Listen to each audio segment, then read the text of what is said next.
Is the Flaviar Advent Calendar actually worth that high price point? We're going to do some analysis. We're going to discuss what it even is. Like, what are you getting? What is the value of what you're getting? And does it make sense for you to get it yourself? So first of all, let's start with what you're even getting. So the Flaviar Advent Calendar is 24 different, well, technically 23 different whiskeys. One of the days is a cognac. So you can find a full list of all of the different spirits involved, just about all whiskey with the one cognac. And we have here the actual box itself. I do recommend checking the entire list of the whiskeys just in case you've had most of them. Maybe this really isn't a good value just on that standpoint. But for myself, I've actually only had one of the whiskeys on here, which is a little wild. I mean, how have I not had Sir Davis yet? As a rye girl and I love Beyonce, like, come on, what is going on here? So I'm super excited to try the Sir Davis. I think the Bacta is another highlight for me, but you can check out the list for yourself. We're not going to drain the list right here. That brings us to the fun box. So every year, Flaviar does a different theme. Last year, it was as if you were visiting different hotels across the world, whereas this time, you're taking Flaviar Airlines, and you are revisiting the golden age of flight is the theme for this year's box. So yes, part of what you're paying for is this cute little box. Whoever designed the box, whoever made up the cute little booklet inside. There's also 2 Glencairns that you get. So from a gifting standpoint, it's super cute, really nicely presented. It even has, as if this were a suitcase, stickers from different cities that you'll have visited along this journey. So if you are purchasing this for yourself, then maybe you don't care as much about the aspect of the fun aesthetic. But if it's a gift, it's a really pretty cute gift. It's very well put together and thoughtfully designed. I like the tagline of where every pour is first class. So it's super cute. It comes with a little passport. So the booklet that tells you all the information about the different whiskeys is like your little passport. Comes with what looks like a cute little ticket, and there is a QR code to claim your Flaviar Black membership. Another interesting thing they don't really advertise a lot is within a day or two of when the whiskey goes live, you can purchase the bottle at a discount on Flaviar. So if you did really love something, you can get it at a good discount.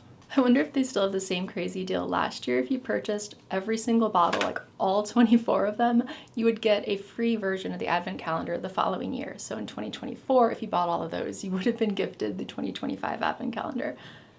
That's a lot. But yeah, it's super cute. Like you can see a nice little description. It looks like a little passport page. But yeah, the pages are super cute. They look like a little passport. They have little QR codes so you can scan it and immediately find the bottle to purchase at a discount. And then of course there's the little Flaviar spiral. If you're familiar with them on most of the samples, they will give you little cards where it shows you the different tasty notes, the nosy notes, and all of that in a cute little spiral. It's fun, I like it.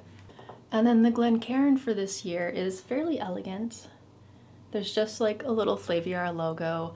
Last time it said Hotel Flaviar and it was a much larger logo. This is a lot more subtle, so if you were just sitting here sipping on this, someone might not even notice it, so it's not like super brandy advertising kind of look. I love how all of the little doors on the Advent Calendar look like passport stamps. It's so cute.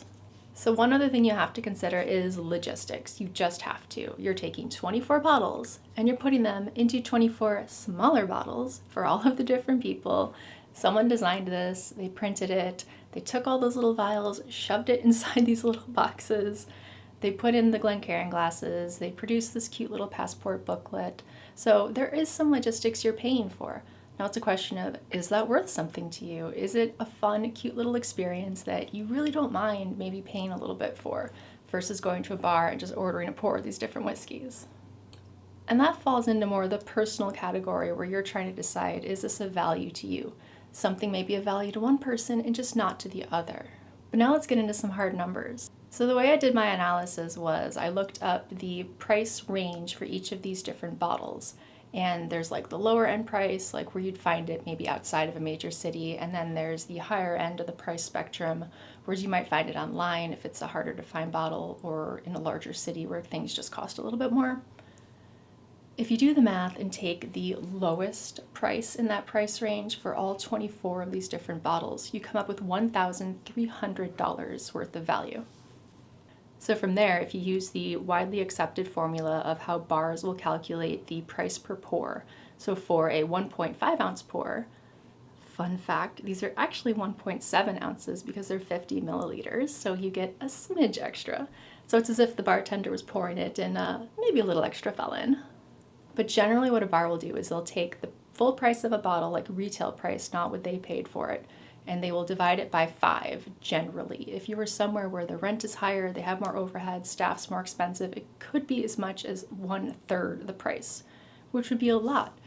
That's like saying for a $60 bottle, if you wanted a 1.5 ounce pour, it would cost $20. Now I know that sounds like a lot, it sounds kind of crazy, like you get way more than 5 pours from a bottle of whiskey, whereas for like a bottle of wine, let's say you do get about 5 glasses out of it, so it makes more sense for wine. So I mean, you're giving the bar a little more money in terms of percentage if you're ordering cocktails or neat whiskeys. But that aside, they do have things like rent. They're paying for their employees. They have garnishes. They're doing the dishes on the glasses. They have broken glassware. Things happen. So there's a lot of different costs that go into that. So no, you're not just buying the spirit. So if we use that bar logic with our $1,300 retail price for all of these bottles, the price per pour ends up being a grand total of $260. The price of this advent calendar right now for pre-sale is $260, so you could argue this is perfectly priced at a reasonable standard, right? That means it's not necessarily an amazing value, but depending on where you live, if you can even find these pours at a local bar near you, I mean, you could be paying more for this. You're also getting the experience, but you're at a minimum not overpaying.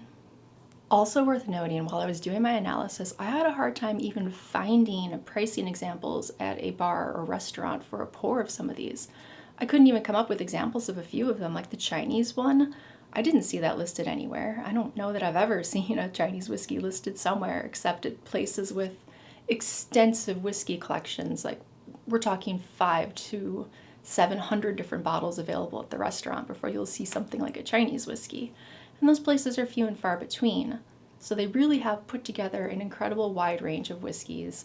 They have to do this every year, and I don't know how they keep coming up with such a great variety. So from a budgeting standpoint, if you were to go out to a bar and order these over the course of several months, yeah, sure, you're paying exactly what you should be paying. However, you're doing that over the course of several months, right? Like you're not just throwing down $270 or $260, depending on when you purchase this, all at once. Like that's a lot. So a lot of this just comes down to personal preference. You are at a minimum not overpaying for this. It is at a good price point. Is it an exceptional value? Not necessarily, but you're certainly not overpaying. And it is a lot of fun. So if the fun factor is of value to you and you're like, yes, I am willing to pay a little bit of money for someone else to curate a wonderful collection, package it in a really fun way, honestly. The golden age of flight, who doesn't like thinking about that? Also, they do publish a video every single day during the Advent season where they have a person kind of walk through the tasting, and you can do it either with them or you can do it with a friend.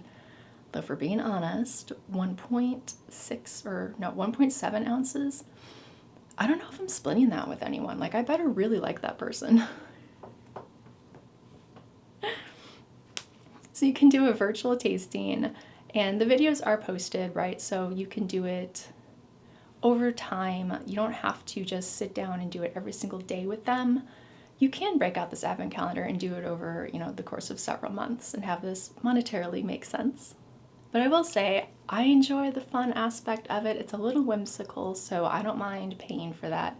And then you are, at the end of the day, getting bar pricing. So if you were to purchase the bottles, or you and a bunch of friends went in and maybe you bought 4 or 5 bottles, they bought 4 or 5 bottles, and you did a DIY advent calendar, you'd probably get better value, but that's a lot of work. And my time is worth a certain amount of money. So for me, I'm very happy I purchased this, and I hope the little bit of math we did, the whiskey nerd math, helped you come to a conclusion as to whether or not this makes sense for you to either purchase for yourself or as a gift. I, for one, can't believe we're already talking about Christmas, but the advent calendars do come out very early, and it's really good to have the information ahead of time. Sometimes it takes a while to get these. This one does typically sell out, so if you are thinking about getting it, you might want to make your move before November. If there are any other whiskey advent calendars you've been considering or you've seen around, I would like to do one more this year, but I haven't decided on which one that's going to be. So please leave me a comment of some of your favorite whiskey advent calendars. And if I'm being honest, I would love to find a sparkling wine or a Prosecco advent calendar, so if you know of any of those, please let me know in the comments.